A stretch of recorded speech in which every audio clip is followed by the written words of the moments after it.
child left behind. 29 schools closed, so education is hard to find. Priorities are well defined. Children are expendable, bottom line. Futures on the line. The district budget is balanced by the blind. This bump in the road isn't braille, since money's hard to find. But upper management checks are still getting signed. The state lost time to invest in tomorrow's mind. The line is wealthy design. Like DNA, past, present, and future are intertwined. Fail to plan, plan to fail. What's going on, y'all? Just making sure y'all can see clearly where I need to be at. I think that works. We're about to get started here in a second. We are watching Politics is War, and I am your host, B. Ellington. This is the oldie but goodie right here, Parent Teachers Conference. Recipe.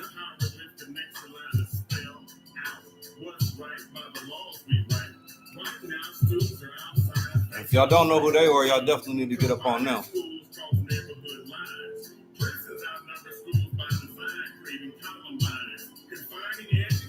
All right, let's go ahead and get started.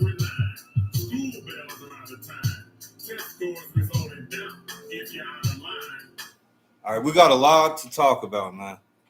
A lot's been happening. But I'm going to start in Jackson County because I told you guys what was going to happen, or at least what I believe the selection process was going to be. So just to catch people up that hasn't been paying attention, Friday, the fourth, what was Friday? Friday the 3rd, you had an online application that came out for county executive. Monday the 6th, you had to have that online application turned in by 12 o'clock noon, notarized. And that was a joke. That was for them to be able to say that they had public input or that they wanted to get anybody from the public to actually apply. And if you look at the application, the only merit that they had on there that you was a Democrat. But this is what I mean by I told you so. So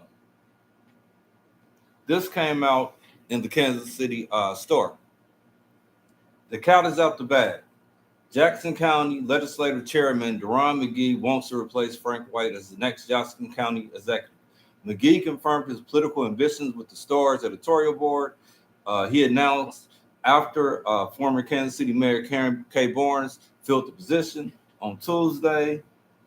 Let's get to his quote. "I would like to run for the full position if I'm selected by my colleagues," McGee said. "But ultimately, that's up to my colleagues to select me. And then it's up to the voters to retain me. And so that would be my desire." What he means by retaining, if he's selected as chairman, he would have to run for re-election within 10 months. So he would be running as the incumbent. Several issues with this. And a few segments ago, and I'm just going to pull up their website. And a few segments ago, we pulled up Freedom Inc.'s website.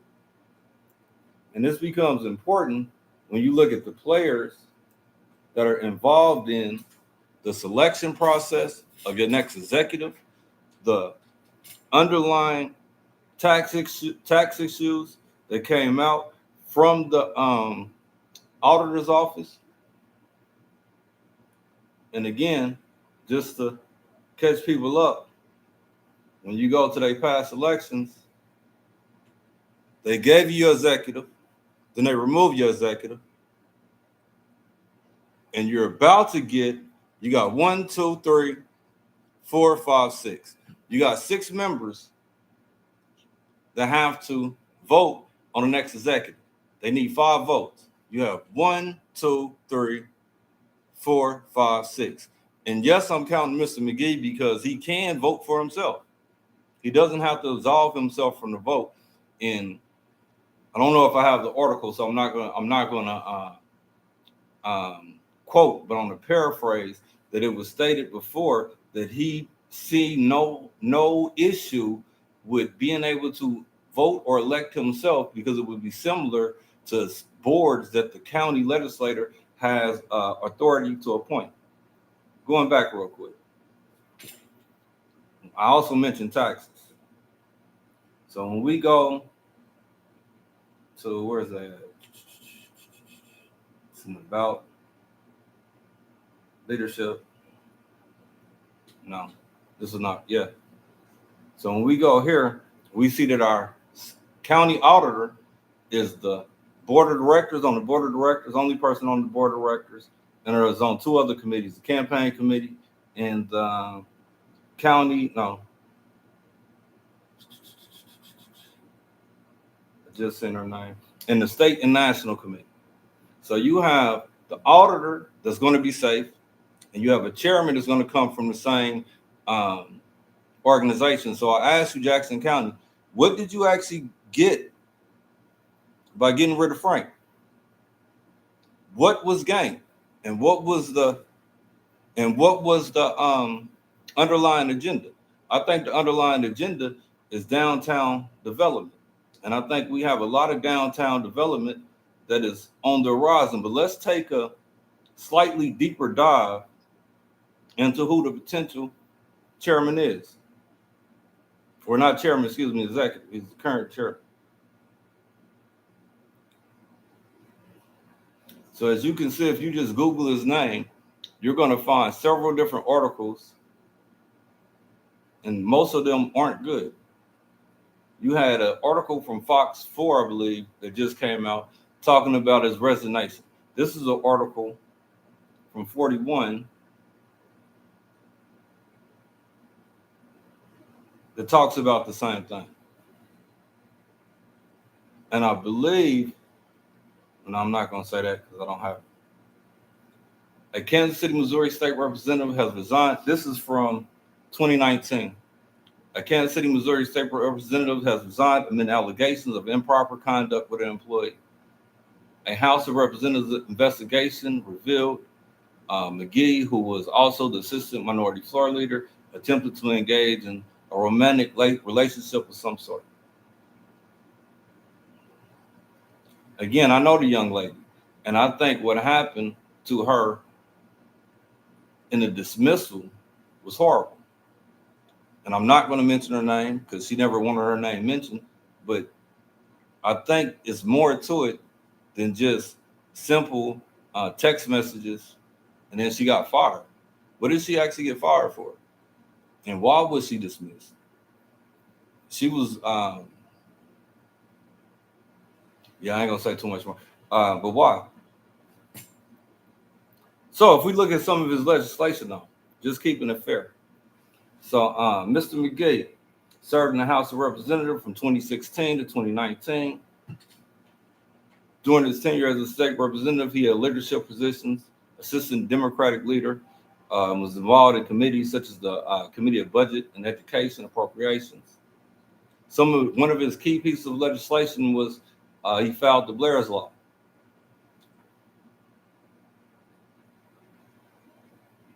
And this talks about some of the committees he was on, or his legislative themes, which we promoting public safety, again referring to Blair's Law, education, advocating for appropriations to improve school funding, economic development. Now, if we click on, I don't want to get lost because I clicked on this. When you do it on your phone, you can actually do a deep dive. I believe this is an old one. This is 15. So we wouldn't actually want to look at this for comparison. You'll want to look at 17.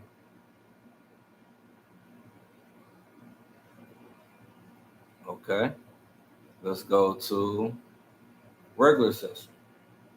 All right, so we had HCR 25 established the month of May as Foster Care Awareness Month. HCR 26 established the month of November as Alzheimer Awareness Month.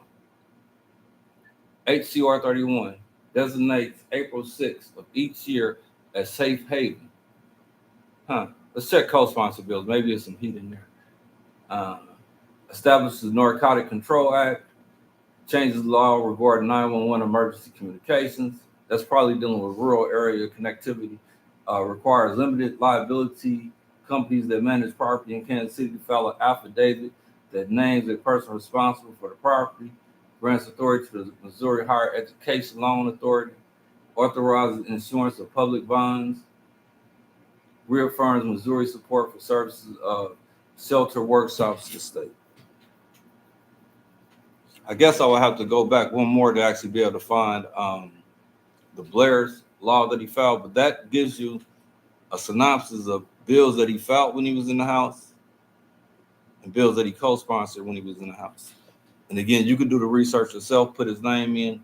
You'll be able to go to the House website. You'll be able to pull up legislation.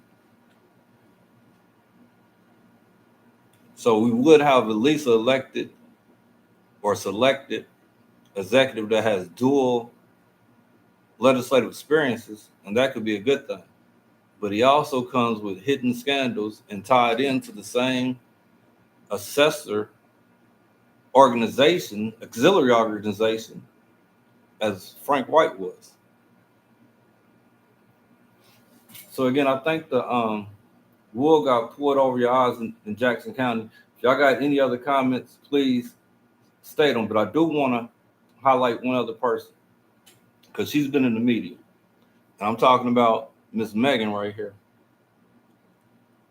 As a former, if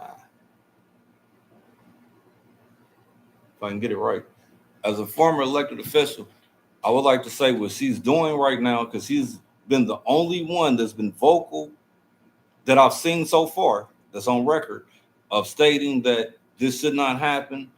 Let's see if I can find an article as I'm talking to you, that it shouldn't happen. Let me see. I think I actually had it here. And I'm encouraging people in Jackson County to actually reach out and to support her.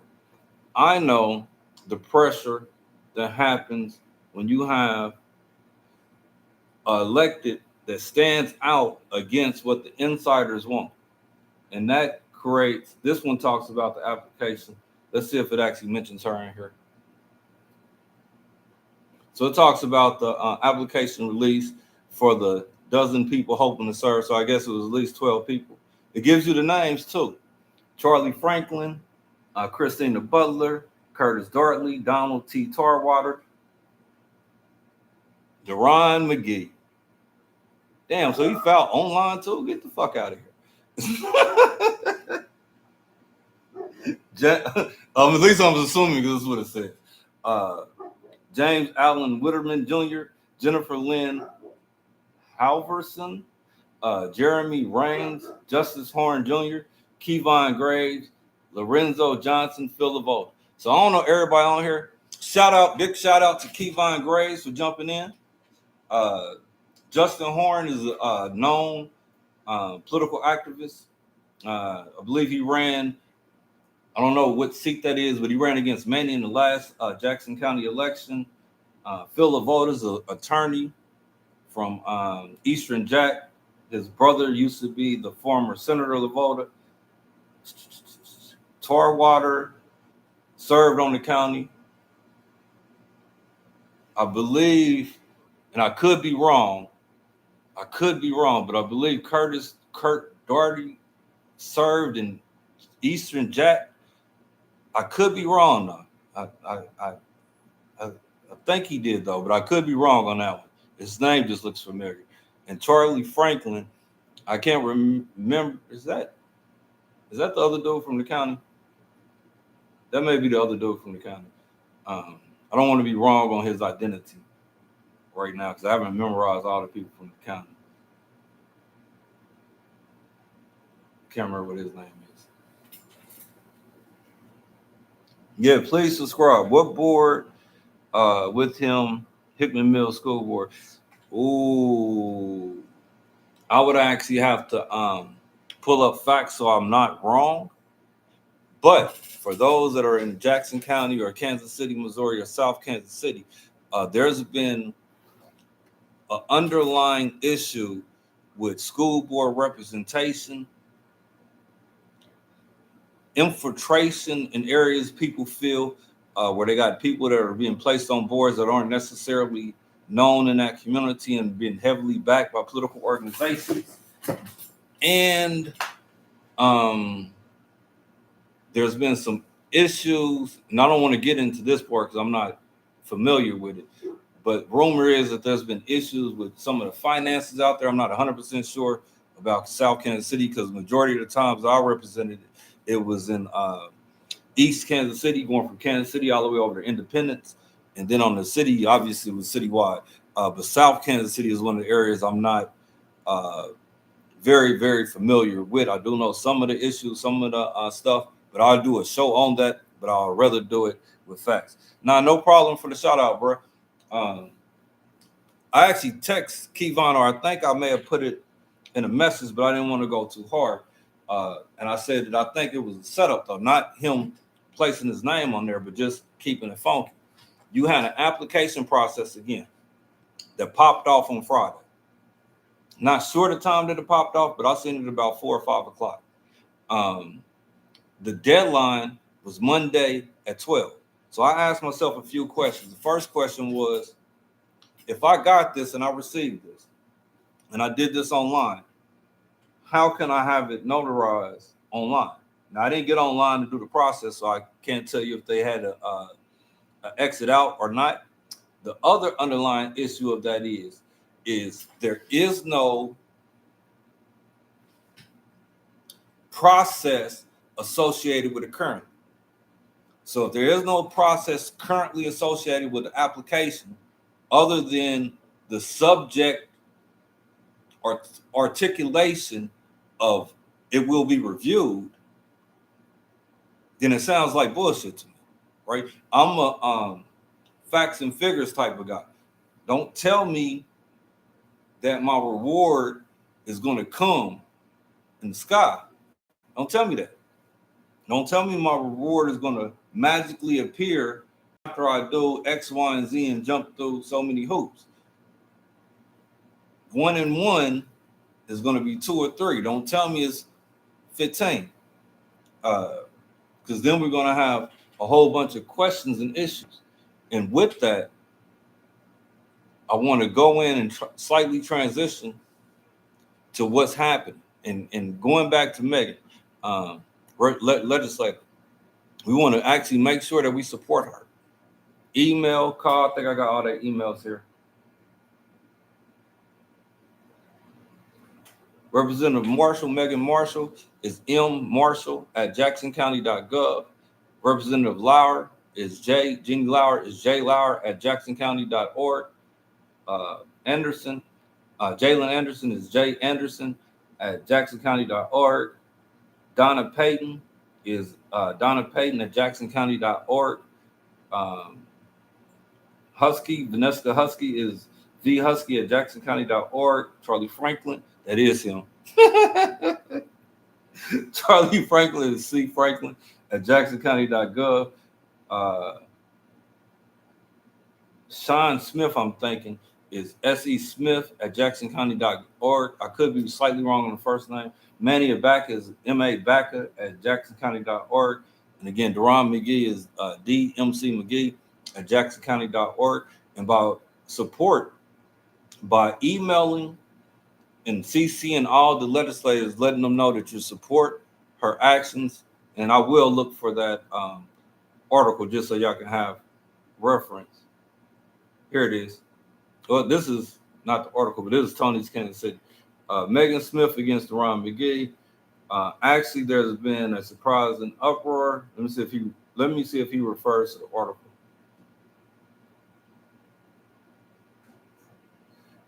I don't know. It refers to the new stadium. It refers to the new rules that they're talking about creating. I'm not sure what article that is, so I don't want to get into it. Well, what is this? Jackson County legislator Megan Smith, who once supported McGee's rise to chairman, publicly opposes McGee as the possible executive, directly referencing Fox 4's reporting from last week. While I supported him for chair during my first year on the legislature, recent information in his time in Jeff City raises significant concerns about his ability to serve effectively and with integrity. Now, I don't know Ms. Smith, but I do know that all of a sudden, the shit that happened in Jeff City is an issue. Now, I've always had an issue with it. But in saying that, the fact that everybody has an issue with it right now lets you know that there is a power struggle that's happening.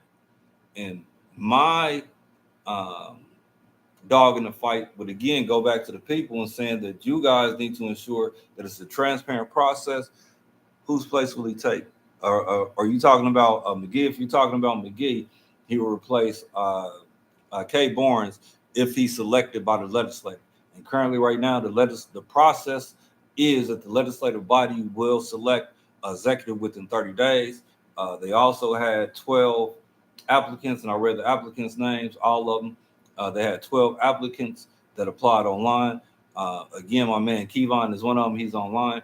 And I was just going through some of the complications that I think is there or potentially there when you talk about 6 members of the same political organization that obviously has a history of political influence and, in my opinion, political, what's the word I want to use? Using the general populace misunderstanding of politics to rape and pillage the Black community in the undertone of African American representation. So again, they gave you Frank White. That was my opinion. They gave you Jalen, Donna, Megan Marshall, Manny, Vanessa, and Deron, and they need 5 votes. They got 6 members right here.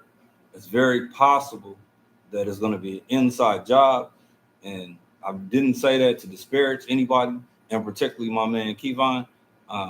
He also has state experience. He interned for me a long time ago, so he's been around and he's been volunteering, putting in and all type of stuff. And again, I didn't say that to disparage him or anybody that applied online. It just seems like if you have a 3-day application process, it's not very notable and isn't, aggressively advertised. And I say aggressively because we're talking about 3 days. And then you have 9 members, 5 need to approve it, 6 of them on one organization. Shit looks and smells fishy to me. I don't know, man, but again, I like wearing tinfoil hats at times, so I could just be, tripping. You could have the best executive in an improvement in the assessor's office just because they're in the same organization. Frank was in that organization, so. All right, but transitioning, man. And again, if y'all got questions, I'm definitely gonna ask. Which candidate do you support? That's a good one. That's a good one because I would actually fully need to hear everybody's platform. When you talk about the executive, you're talking about a serious political position, right? And in politics, in particular in office, there's levels. There's levels in governance, and then there's level in political association. At the Capitol, I was gravy in political association and common understanding. At the local level, I stepped into stepped on a lot of cracks that I could have avoided just simply because of the close connectivity and interdependence of organizations, individuals, nonprofits, and the information metrics, right? But I'm not worried about that because slowly, factually, when I do the Exposing the Boule, we're going to do series and we're going to go through everybody. It's going to be interesting when you guys see, because they can't change the shit and hide it, but it's going to be interesting when you guys see how much money went to rehab buildings and then new buildings were open and nothing has happened. I'll give you an example. Look at 18th and Vine. There's been a lot of money that's circulated around. When I was last there, I remember investing in the council invested in restoration of the Call building, and a few other buildings down there. You see slow development. You see the same developers on stuff, and I'm not going to go through those projects right now, but I am going to hit them. I showed y'all a few empty locations that community builders own on 47th Street, but I haven't shown you the proliferation of buildings that they own in the inner city. And we're going to do that, and we're going to talk about dollar amounts and who's tied to what. The same when we talk about boards.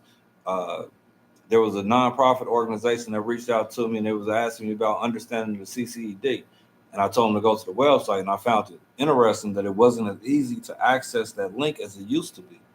The same when we talk about the board members. The lady that replaced me was a board member, right? So we have a lot of questionable, and I only mention that because of the service and the position at the time. And I get into that when we get to disposing of blue light. Even one of the main benefactors off of 18th and Vine, right? One of the main top lobbyists in the city, and he's African American, and he's known for suppressing African Americans. If they don't kiss the ring, we're gonna be able to expose him. Not only because of the process, but the amount of dollars that he went over in ensuring that I was removed from office. Like, he was so zealous in his arrogance that he put his name on overspending. And they do this shit all the time. And they do this shit all the time because they know that they can double down on land on the east side close to Lincoln and not fix it. Because people only see an abandoned building there and the grass happens to be cut. So you're not understanding that grass isn't cut out of what's the word I want to use? Out of the desire for beautification. There's dollars associated with it.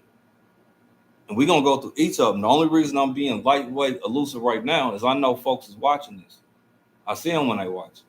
Right? I've already got hit with violations like I'm running for office and I'm not. Like, what are y'all doing, cuz? But let's get to it. And speaking of that, this shit is dangerous. And this shit is something that we all should be upset about in some form or fashion. President Trump, members who are all Republicans, but it shows you how out of control and rotten to the core and politicized the FBI had become, and how they had absolutely no problem at all whatsoever with political weaponization. Okay, now we got, and I don't want to be wholeheartedly wrong, so I'm gonna say this week we got Comey. So how y'all doing? Make sure I'm not missing nothing. We got Comey. I know I'm messing up his name. Coming up this week for trial. The former FBI director.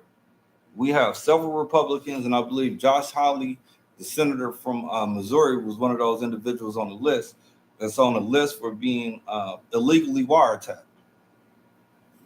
Yeah, this ain't good. This ain't good at all. And I don't care what party persuasion you are, when we talk about illegal wiretaps and utilizing governmental bodies as personal vehicles, and then the masses don't say shit, you guys are writing the check for not only martial law, but the recolonization that we're seeing when we see the world paradigm shift. And I showed some videos from that, but this is what I mean, though.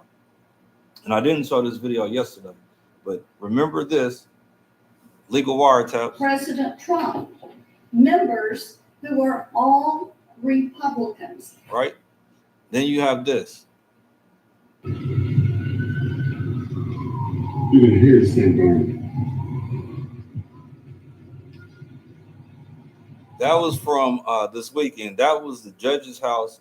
That was, I'm not gonna say firebomb, but that blew up. According to people in the area, it just kind of blew up. And her husband is a former Democratic senator and reports is that he jumped out the window, broke his leg, and they had kids in the house, right? Or is a kid in the house, something like that. This is normal, and this fuels. Courts were holding. Facing mounting legal challenges to his plan to deploy troops in cities across the nation, President Trump now saying he's considering invoking emergency powers to bypass the courts. Well, I do it if it was necessary. So far, it hasn't been necessary, but we have an Insurrection Act for a reason.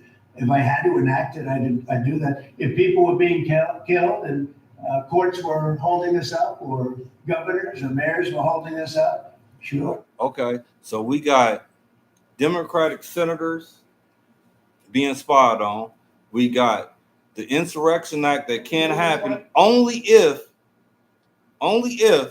they're being held up by, governors, mayors, people are dying. Didn't I tell you yesterday that it seemed like this guy was giving us a soft setup? Today, we are signing an executive order aimed at reining in this out-of-control administration. The order establishes ICE-free zones. That means that city property and unwilling private businesses will no longer serve as staging grounds for these raids. Question. Basic question, man. What happens when the federal government declares an emergency in any capacity? Who has authority? FEMA gets authority, right? And they have authority to do what? To circumvent and take property. And we can say the military does too if he institutes martial law, but all they got to do is say it's emergency. So how can you have an ICE-free zone? How is this possible, and why is this being promoted?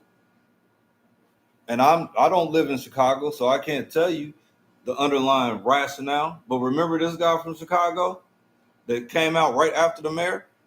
We do not interfere with their orders. And when they go out to carry out their orders, they will do that the way that they're trained to do it and their understanding of what it is they have to do.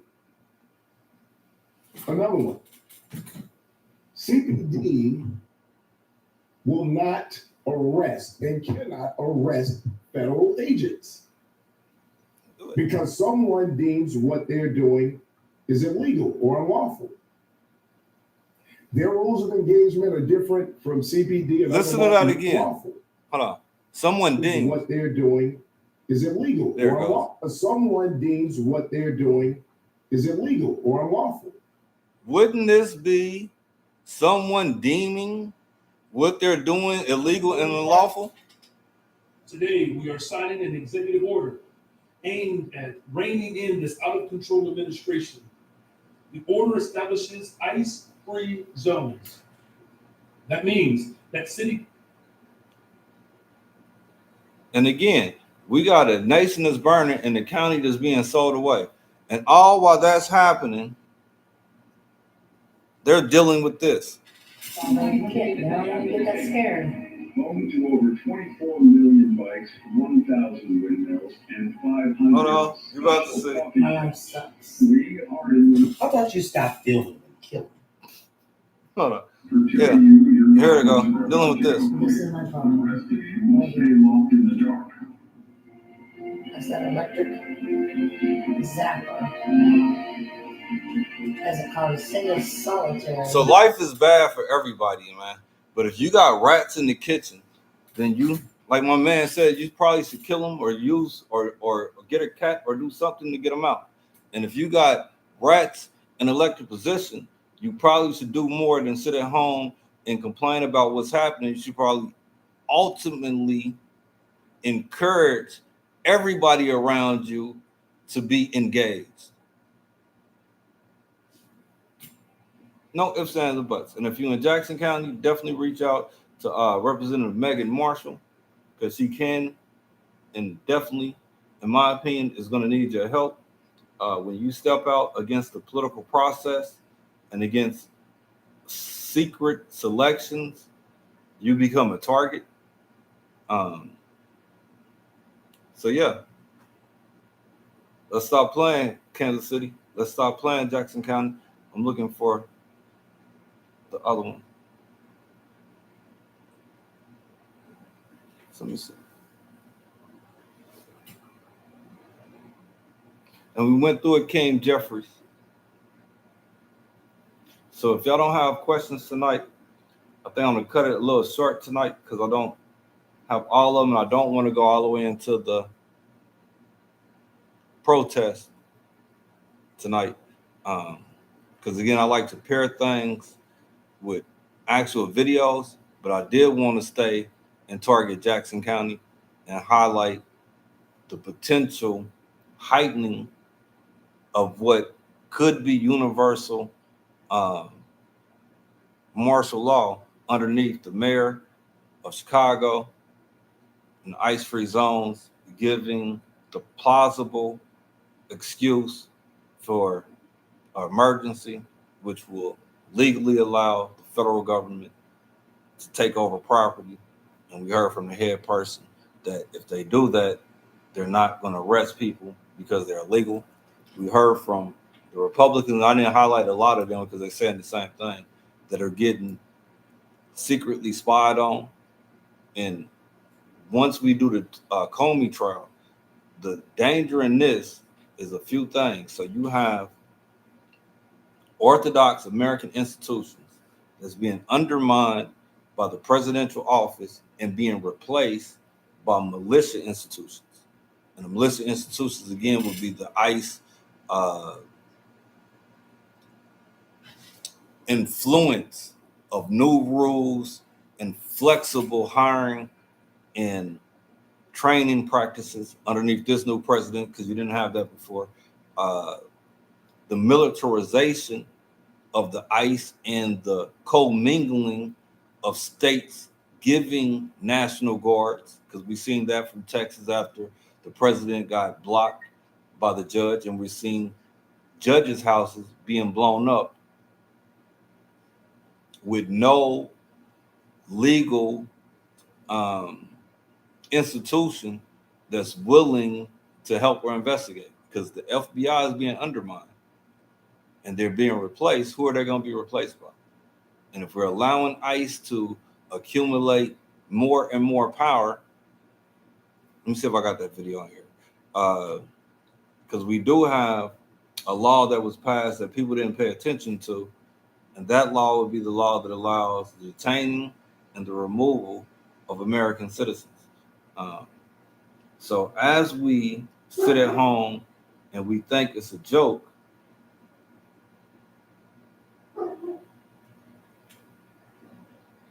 homes. They took citizens and non-citizens, they didn't know. They ripped them from their homes, they zip tied them. They went in without a warrant, and they did it because they could. So we're saying they can. And that's what it is. They're doing it not because it's legal. They're doing it because they can. And then as they're doing it because they can, we're allowing them to change laws in front of us.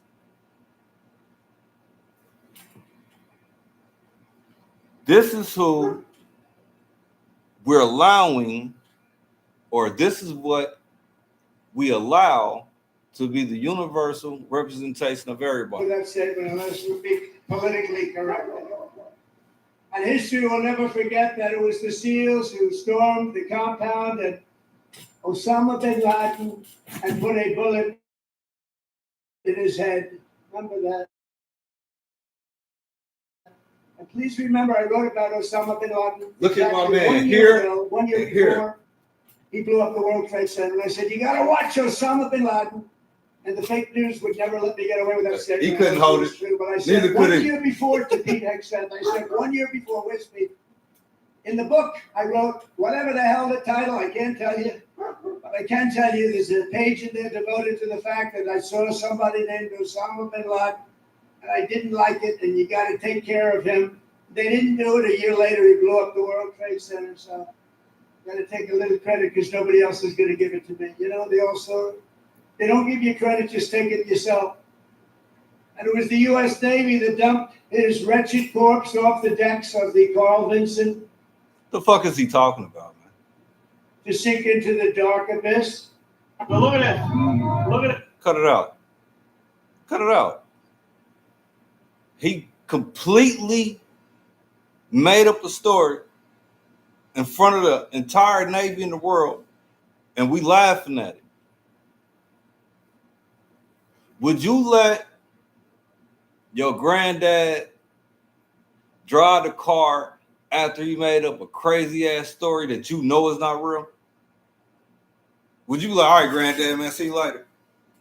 Nah, you be like, look here, I'm gonna go ahead and take you home, even if he drove over, because you know something isn't right. Can't speak a straight sentence, but wrote a whole book.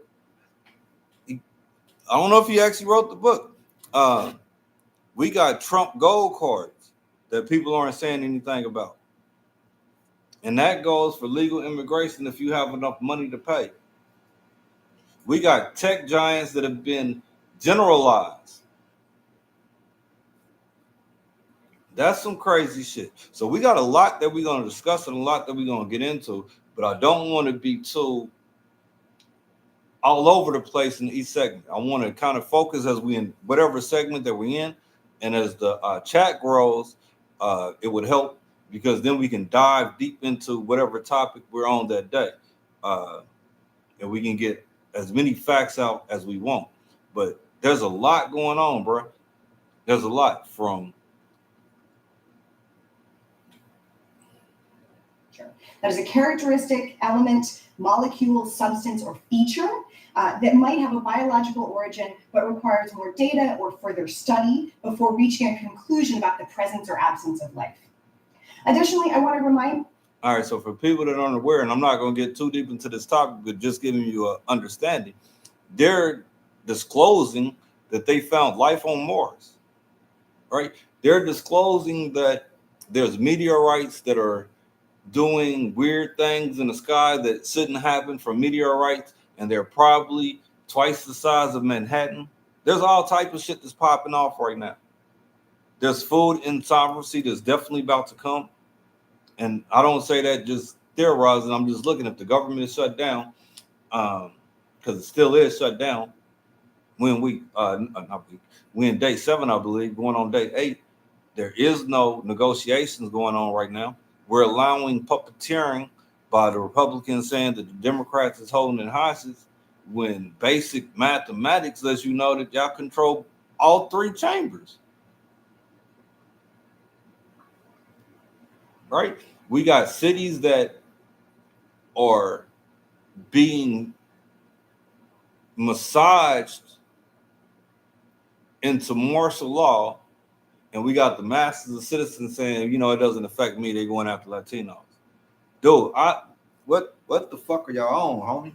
Like, straight up. And I don't care what party you are. We got Republicans still banging the Republican banner.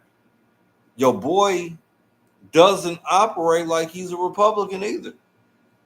He's operating like, you know, it's probably in some books, they write about how cool and how nations get taken over and how copacetic the citizens are to be lullabied away out of comfort and fear of security. That's kind of what it's looking like right now. It's looking like those in Jackson County don't actually care about their property taxes. They just cared about removing a black figurehead that had nothing to do in actuality of their property taxes. Because you was angry about your property taxes, you go after the person that increased your fucking property taxes. Or you go after the person that protected them and you get both of them. But that ain't what we got here. We got a legislative body that does jokes on the public and say, hey, we're going to do an open application process. Everybody should be upset about that. Not the people that think they have an opportunity, but everybody like, dude, what the fuck are you talking about? On the application, it only said Democrat. That is not a qualification for the county executive. Now, yes, the elections break down into partisanship, But on face value, that is not what the qualification is. I wonder if that actually opens it up for some type of discrimination case, because wouldn't that deny Republicans the opportunity to apply? Like, this is how fucking dumb our county executive or the county legislative is, and the people that support the madness by not doing anything to object and remove everybody. Because wouldn't this create a potential discrimination issue? Because in an election, a Republican can foul, they can run, and they can damn near be guaranteed to lose because of the demographics in Jackson County, right? But that is still a fair and open competitive process. Going back to what I told my man, I think this shit's a sham. I don't think they have any desire or will to select a county executive. I think Executive White was put out there for several reasons. And one of the reasons probably was that he's slow to follow all of the orders. Not saying he doesn't follow the orders, but he's probably slow to follow all of the orders. Because the whole campaign had nothing to do with the assessor, nor had anything to do with returning refunds. Y'all hear that? All right, look, we're going to get rid of him so we can work on this package to get the money back to the people. Fuck what the Missouri Supreme Court and the court said, because, they said, it's illegal. People need to get their money back. All right, we ain't going to talk about that. But again, this is what's going on. This is what's happening.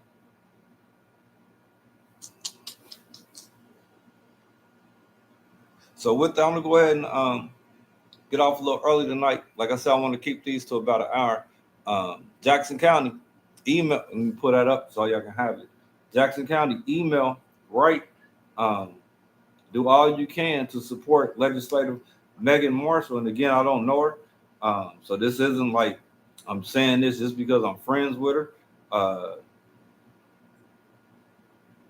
not sure if I showed this one last night, but it is important.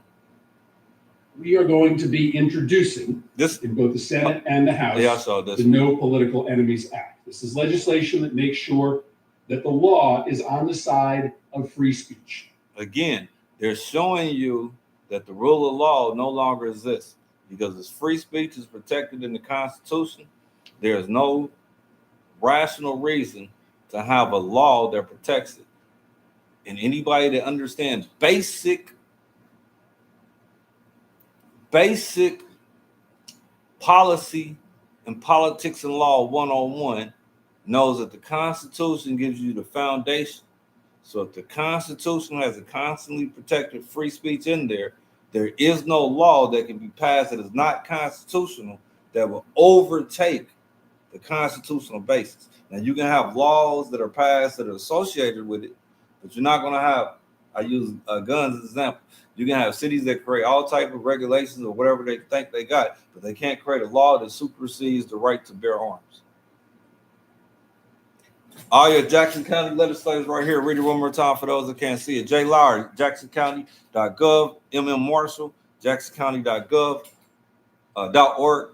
What did I say? Yeah, jacksoncounty.gov.org. Dayton Penny, Jackson D. Payton at jacksoncounty.gov.org.